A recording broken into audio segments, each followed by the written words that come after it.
The judge said, go out here and do what you're doing because this is the best way to get you out of that domestic abuse situation. I got you. Hey, man, what's your name? First name? I'm not going to give you my name because I haven't committed a crime.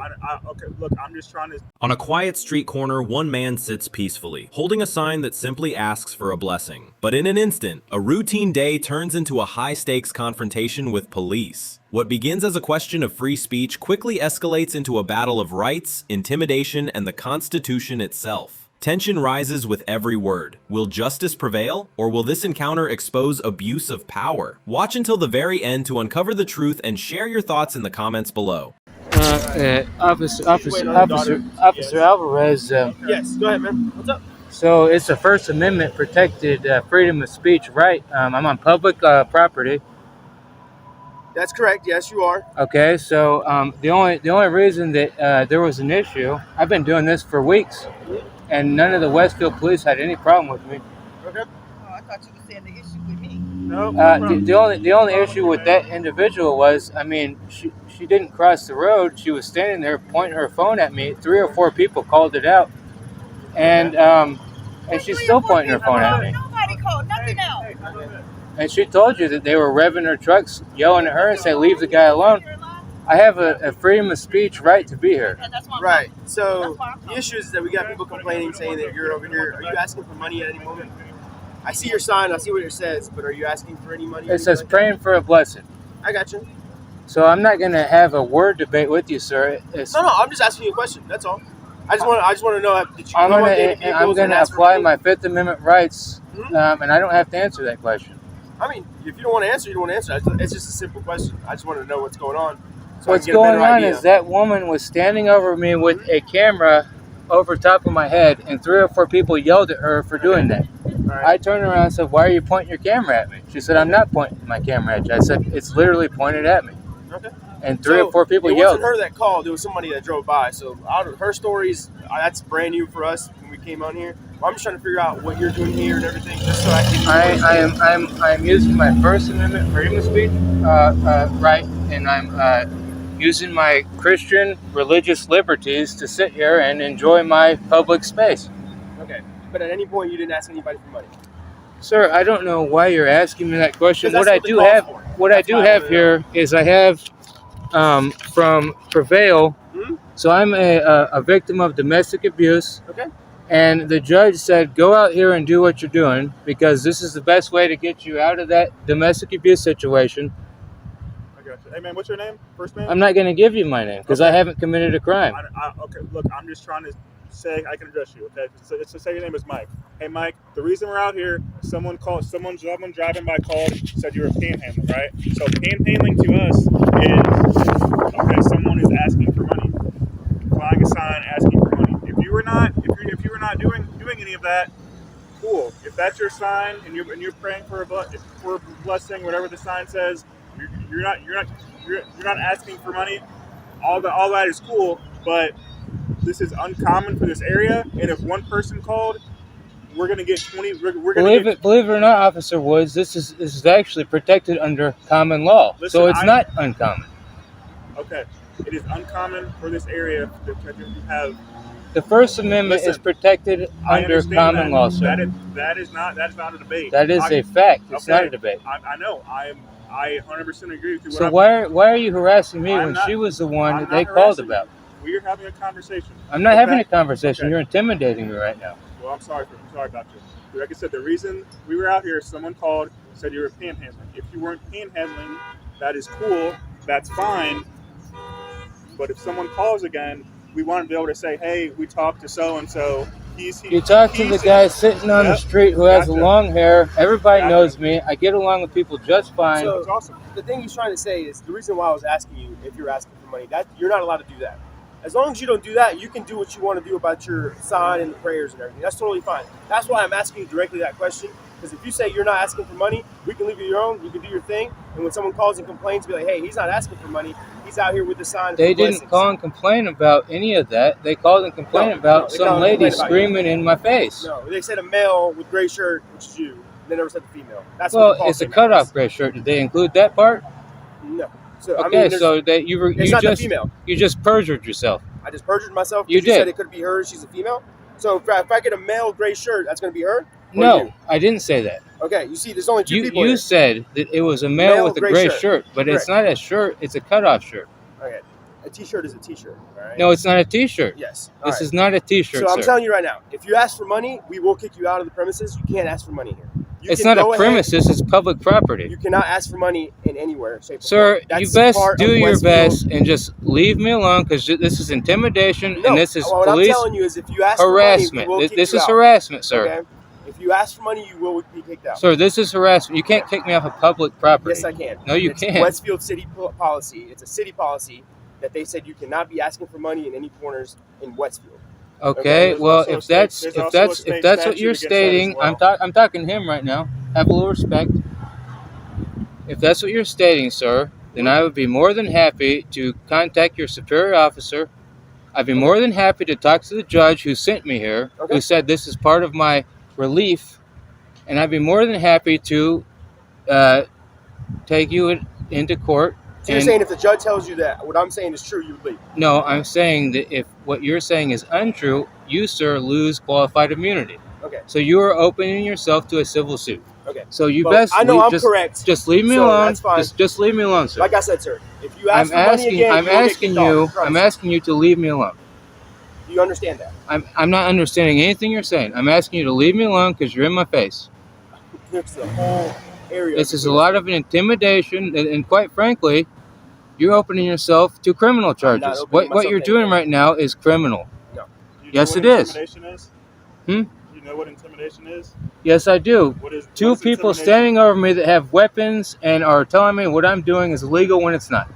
Weapons I'm on are holstered, public weapons property. are not out. My hands are in my pocket. There's also, as you know, the Second Amendment where people could bear arms. Just by the fact that someone has a holstered weapon and they're talking with you does not constitute intimidation. When someone says that you do not want to talk to them, they have the right to be safe in their personal Fourth Amendment protections. I don't want to talk to either one of you. Okay. Well, if I were you, I would also do some reading up because the Fourth Amendment covers searches and seizures. You're not detained. You're not being seized. We're not Yet searching you're you. not leaving though. You're harassing me. Like you said, That's harassment. Like you said, this is also a public place. We could stand here until our shift is over, just the same as you could sit here. Mr. Woods, you can argue that all you want. And I'm telling you, you work for a private company, and you're not going to tell me that you're going to enforce public policy when I'm a private citizen on a public property. The city of Westfield is public. My point. So what I'm saying is we work for the government. The city of I get Westfield, that. I get which that. is- That's which is- federal law. This is civil law. The city of Westfield is local. It's the state of Indiana. It has nothing to do with federal law. So you've committed perjury. It's just best for you to quit talking. I'm not a lawyer, but I am pretty good at the law. And you've committed perjury 4 times. And you're intimidating me. You're harassing me. Well, I would encourage you to read the Indiana Criminal Code on. I would encourage you to read the on Constitution, sir. Also on perjury, but once we try and get in touch with the person who called and they confirm there was no panhandling going on or anything like that, we will get out of here. I have the right to face my accuser, sir, and right now you're my accuser. So I will take you to civil court, That's fine. and I will take you to criminal court. That's So it's fine. best that you step back. That's fine. You go ahead and do that. We will continue doing what we're doing for the time being. You go ahead and do that. All right.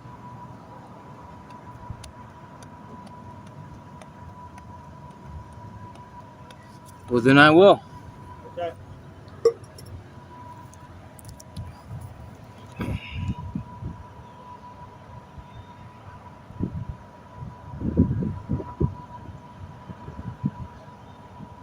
So I'm gonna assume it was just a passerby, but as long as that's confirmed, I say we're good.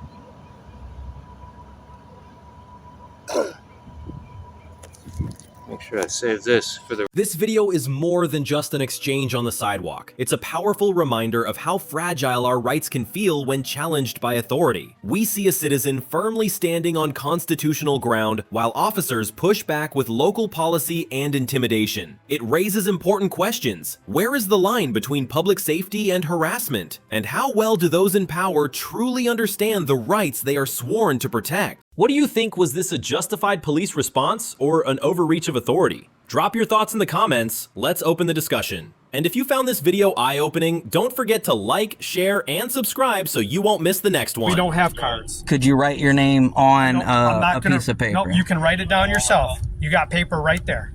All right, Sergeant T. Greenway. Yep. What happens when a citizen claims to be a victim and demands a police report only to be flatly denied? Is this true law enforcement or a dismissal of citizens' rights? In today's video, we witness a tense exchange between a citizen and the police over whether a law was actually broken. Watch until the end to get the full story, and don't forget to leave a comment sharing your thoughts. So, my name's Michael Lee. What's your name?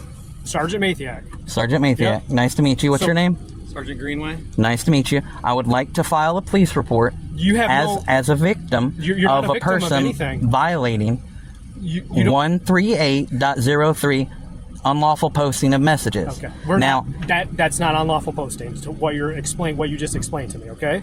So we are all set here. Do you understand that? We've got no complaint. We've got no other reason to talk to you.